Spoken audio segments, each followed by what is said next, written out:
Hi, everybody. Joe Cioffi here. Weather in a minute, Thursday, September the 4th. We have a cold front that's approaching today, and it stands out on the satellite loops this morning.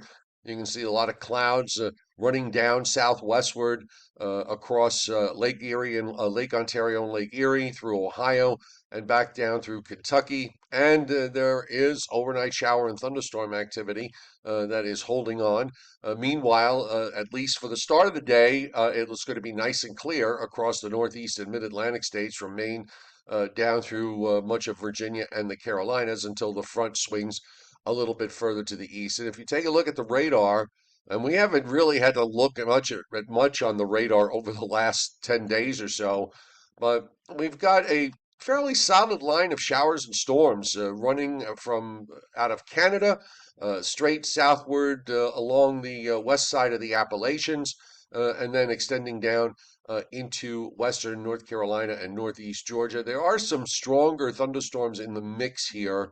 And I think what we could wind up seeing is later today the possibility that there could be some isolated severe thunderstorms. The Storm Prediction Center is showing a marginal risk of severe weather for much of New York State and Pennsylvania and even getting into the western counties of New Jersey. I think the best way to look at this in New York State, for example, is that the severe weather risk is probably west of I-87 and along I-90.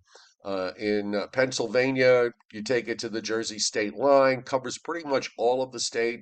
Just about all of Maryland is in it, as well as Virginia, except for the extreme southeast, and West Virginia. Notice that the cutoff for even general thunderstorm activity extends a little bit further to the east.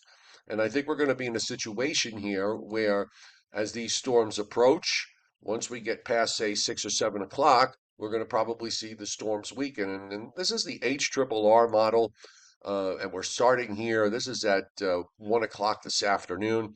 And as we roll the loop along, you'll notice that storms get in there. Again, there might be some isolated severe thunderstorms in the mix. I think this is also the type of situation for eastern Pennsylvania to southern New England where not everybody's going to see one. So go about your day. The weather should be fine until maybe late this afternoon and evening. You get these storms to roll through, then they fall apart after sundown, and we transition over to what should be a nice day on Friday with temperatures on the warm side getting into the 80s.